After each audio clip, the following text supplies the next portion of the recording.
Foto ya.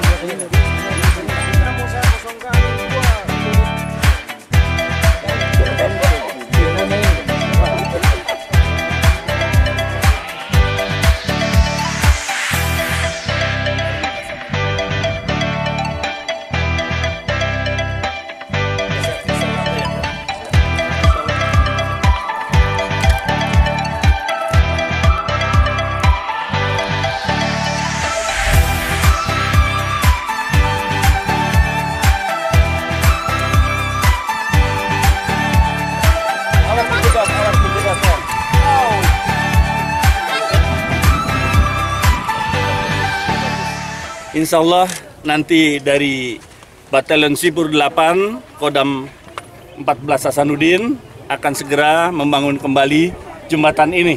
Khususnya menyambung, kalaupun tidak untuk permanen selamanya, tapi untuk darurat sampai nunggu nanti ada pembangunan. Kita akan segera kerjakan bangunan ini yang kurang lebih, yang terputus kurang lebih 30 meter. Hari Selasa kita akan, nanti saya akan datangkan kurang lebih 1 peleton pasukan dari Sipur, dari Zeni, nanti dengan perlengkapannya untuk besi-besi jembatannya paling lambat 1 minggu, insya Allah. Setelah Selasa, nanti Selasa depan nanti sudah bisa dilalui kurang lebih sampai 15-20 ton bisa dilewati.